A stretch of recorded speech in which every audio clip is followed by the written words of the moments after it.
Good evening. সন্ধ্যাবেলা দেখো শিয়া তিন্নি দুজনকে নিয়ে পড়তে বসিয়েছি, পড়াবো।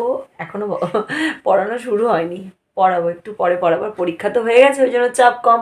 আর এই যে এই মেয়েটার তো এখন পড়াশোনা শুরু হয়নি, পরীক্ষাও হয়নি, সেই জন্য ওর কোনো চাপ নেই। ও এখন হেলে দুলে শুয়ে ঘুমিয়ে পড়াশোনা হচ্ছে। আর শিয়া এই যে পেন দিয়ে কি বসে বসে একটা আঁকছে, খাতাগুলোকে নষ্ট করা হচ্ছে। আমি এদেরকে পড়িয়ে নিই, তারপর আজকে হচ্ছে চিকেন রান্না হবে রাত্রে। তো চিকেন রান্না করবো। আর দুপুর থেকে তো ব্লগটা শুরু করেছি, তেমনভাবে প্ল্যানিং ছিল না ব্লগটা করার, তো খাপছাভাবে শেয়ার করছি। আর একটু আগে হচ্ছে আমরা শিয়াকে নিয়ে আমি গিয়েছিলাম কবিতার ক্লাস করে নিয়ে চলে এসেছি।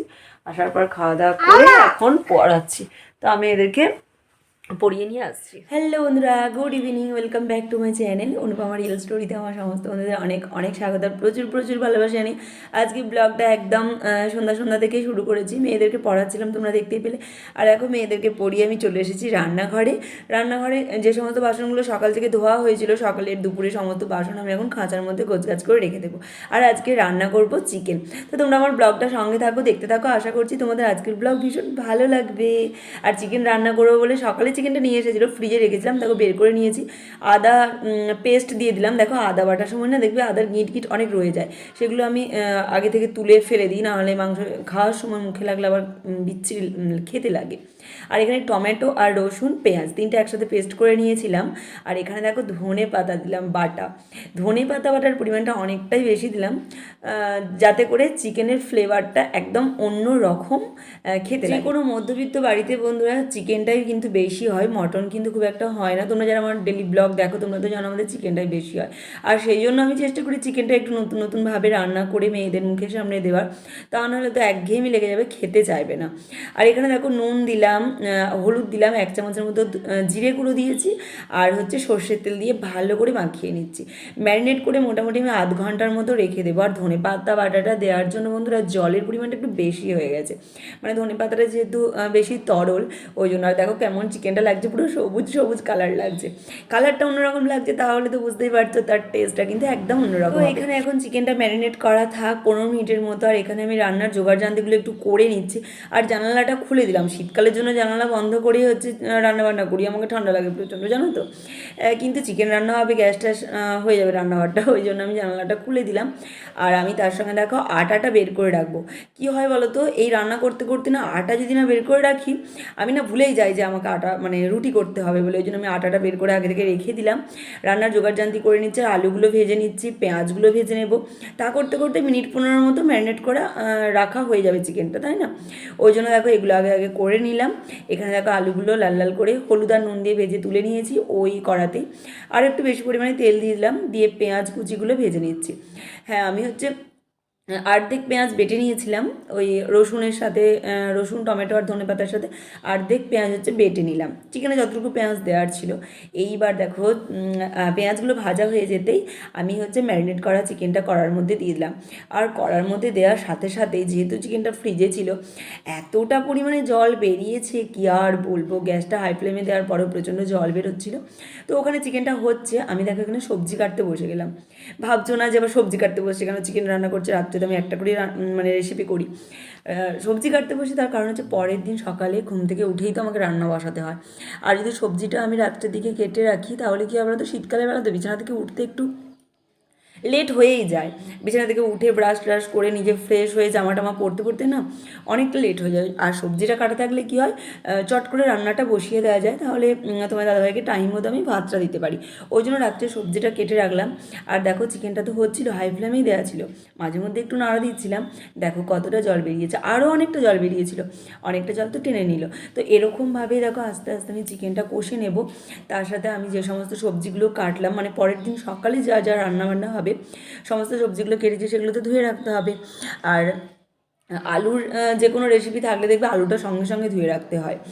তো আমি দেখো সঙ্গে সঙ্গে ধুয়ে রেখে দিলাম। আর এখানে চিকেনটা দেখো আস্তে আস্তে অনেকটা কষানো হয়ে যাচ্ছে।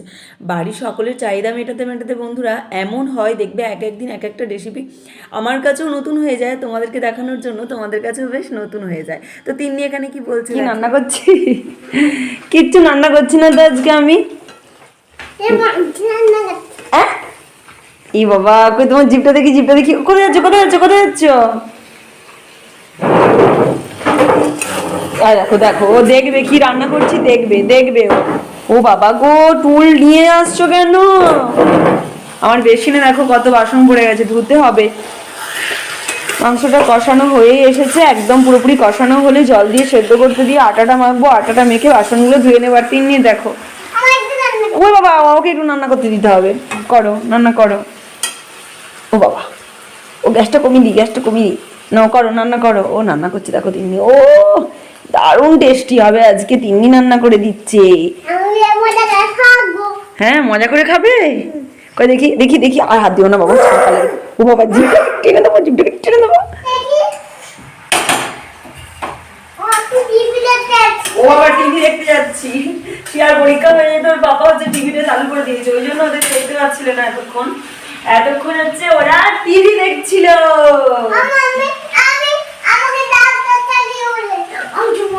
আচ্ছা কষানো কষানো হোক, আছে হিংলুর আর টিভি দেখাতে মন বসছে না। হিংলু কখন চিকেন খাবে, সেই চিকেন খাওয়ার আশাতে চলে আসছে হিংলু।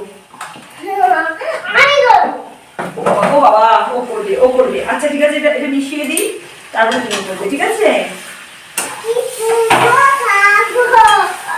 টিপ আমাকে পড়তে দেবে না তিনি, ঠিক তুলে নেবে। আর আমাকে টিপ পড়তে ভীষণ ভালো লাগে, আর তিনি আমাকে পড়তে দেয় না টিপ। এই বাবা,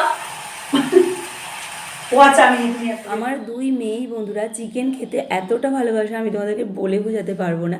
আর সেই কারণে জানো তো চিকেনের নতুন নতুন রেসিপি ট্রাই করতেও আমাকে ভীষণ ভালো লাগে। আর বাচ্চারা যদি না খায়, মায়েদেরকে রান্না করতে ভালোই লাগে না, তাই না? তো দেখো চিকেনটা কত সুন্দর কষানো হয়ে গেছে। এইবার আমি শিয়া আর তিন্নির জন্য একটু চিকেন তুলে রাখবো, তুলে রেখে তারপরে আমি হচ্ছে জল দেবো। অল্প একটু জল তো দিতেই হবে, যদিও একটু কষা কষা বলেছে খাবে। তারপরে দেখো অল্প একটু গরম জল আমি আলাদা বাটিতে করে করে দিলাম। এইবার হচ্ছে আলুগুলো সেদ্ধ হতে হবে। চিকেনটাও মোটামুটি 80%-এর মতো সেদ্ধ হয়েই গেছে, 100% সেদ্ধ হতে হবে। এখানে সেদ্ধ করতে দিয়ে আমি দেখো চিকেনটা নিয়ে চলে এলাম শিয়া তিন্নিকে খাওয়ানোর জন্য। তার আগে দেখো ওদেরকে দুজনকে 2 কাপে করে হচ্ছে জল দিয়েছি। জলটাও ওদেরকে টাইম মতো খাওয়াতে হয়, বাচ্চা মানুষ বুঝতেই পারছো, না খাওয়ালে খাবে না। আর এখানে ওরা টিভি দেখছিল। ওদেরকে জল আর চিকেন খাইয়ে দেখো চলে এসেছি রান্নাঘরে। চিকেন তো আস্তে আস্তে সেদ্ধ হচ্ছে, আমি ভাবলাম কি এই সুযোগে আমি আটাটা মেখে নিই, রুটি তো করতেই হবে। আর আগে জানো তো এই আটা মাখতে আমার এতটা বিরক্ত লাগতো বলে বোঝাতে পারবো না, কিন্তু এখন ওই যে রান্না করতে করতে অভ্যাসই বলো বা মেয়েদের খাওয়ার তাগিদেই বলো, এখন আর কিছু মনে হয়। যাই হোক, আটা মাখা কমপ্লিট হয়ে গেল। তা করতে করতে দেখো চিকেনটা সেদ্ধ করতে দিয়েছিলাম, চিকেনটা সেদ্ধ হয়ে গেল। কালারটা দেখো এত সুন্দর এসেছে। সবসময় চিকেনের একটা কালার রকম টেস্ট কিন্তু ভালো লাগে না, একটু অন্যরকম টেস্ট হবে, অন্যরকম কালার হবে। আর স্ট্রাকচারটাও দেখো এত সুন্দর এসেছে, কি বলবো তোমাদেরকে, দারুণ খেতে হয়েছিল চিকেনটা। তো আমার চিকেন রান্না কিন্তু কমপ্লিট। আমি এখন কড়া থেকে বাটিতে নামিয়ে নিয়েছি চিকেনটা। এইবার হচ্ছে আমি রুটিগুলো করে নেব। রুটিগুলো করে নেওয়ার আগে দেখো গ্যাস ওভেনটাকে ভালো করে মুছে নিচ্ছে। আর সগড়ি বলো বা আঁশ পেঁয়াজি বলো, গ্যাস ওভেন ভালো করে মুছে নিয়ে তারপরে রুটি করি। হ্যাঁ, রুটি করে নেওয়ার পরও আবারও গ্যাস ওভেন মুছতে হয়, তার কারণ রুটি করার পর যে গুঁড়োগুলো পড়ে। আর জানো বন্ধুরা, আমি রুটি করার জন্য যে আটা মাখি, সেই আটা মাখার পরে শিয়া তিন্নির অবস্থাটা শুধু দেখো তোমরা। না দেবো না বলেছি। ও দুষ্টুটা, এইটা বেশি দুষ্টু, এটা পুচকিটা, এই যে পুচকিটা, আমার পুচকি মেয়েটা দেখেছো, পুচকি মেয়েটা, এই যে পুচকিটা গরমে পড়ে যাবো। তাওয়াটা গ্যাসটা অন করা আছে, ও তো দেখতে পাচ্ছে, ও তো ছোট মানুষ, এই যে নিচে থেকে আমাকে দেখতে পাচ্ছে, তো ওই জন্য হচ্ছে গরমে পড়ে যাবো। এই শ্যাম বলি, কি রান্না করছো গো, কি রান্না করছো গো? ও মোমো করছে, ও বাবা মোমো রান্না করছে, মোমো। কি 300টা বাবা, 300টা দেখতে পাচ্ছ বন্ধুরা, আমার তিন্নি সোনা সে আটা মাখাটা নিল না, নিয়ে মোমো তৈরি করেছে, আবার 300টা মোমো। মানে কি আর বলবো, এই রান্না করতে করতে না আমার রান্নাঘরটা একদম কোণে, জানো তো, মানে আমার বাড়ির সব থেকে কোণে, আর একটা বোরিং রান্নাঘর আমাকে ভালো লাগে না। কিন্তু আমার এই শিয়া আর তিন্নির জন্য রান্নাঘরটা বোরিং মনে হয় না, যদি ওরা রান্নাঘরে থাকার সুযোগটা পায়। দেখো তোমাদের সাথে কথা বলতে বলতে আমার সমস্ত রুটি কিন্তু হয়ে গেল। আমি বলে দিচ্ছি সবাইকে, তুই আমাকে দিচ্ছিস না বলে।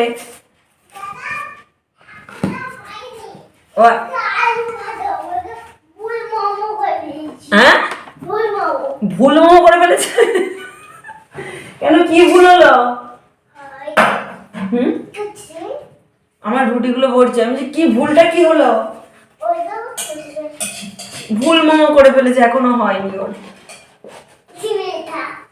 হয়ে গেল রুটি, বাসনও ধোয়া হয়ে গেছে।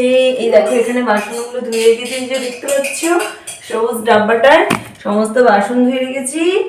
আর এই যে এখানে এই যে চিকেন। চলো এইবার আমরা খেতে বসবো। বন্ধুরা ব্লগটা তো বিকাল থেকে শুরু করেছিলাম, আর রাত্রে সমস্ত খাবার কমপ্লিট করে নিয়েছি। এখানে দেখো সবজিও কেটে রেখেছি, সকালে রান্নাবান্না হবে সমস্ত কিছু। পরের দিন হচ্ছে বৃহস্পতিবার, আমাদের আবার খন্দপাল্লা আছে। ভোরবেলা উঠে রান্নাবান্না শেষ করে ঘরের কাজকর্ম শেষ করে স্নান টান করে পুজোর জোগাড়ও করতে হবে। আমরা পরের দিনের কথা বলছি। যাই হোক আজকের ব্লগটা আমি এখানে শেষ করছি। আর এই যে তিন্নি মোমো করছে, ওর মোমো করা শেষ হলে তারপরে আমি মোমো খাবো, আমি খাবো। তাহলে তিন্নি আমি খাবো তো, আমাকে দেবে না। যাই হোক আজকের ব্লগ আমি এখানে শেষ করছি। পরের দিন আবার দেখা হবে একটা নতুন ব্লগের সাথে। Tata, good night. টাটা করো তিন্নি, টাটা করো, গুড নাইট। তিন্নি আজকে বন্ধুরা মোমোটা ভুলভাল করে ফেলেছে, তাই খাওয়া হলো না। রাত্রে চিকেন আর রুটি খেয়ে ঘুমিয়ে পড়লাম। Tata, good night.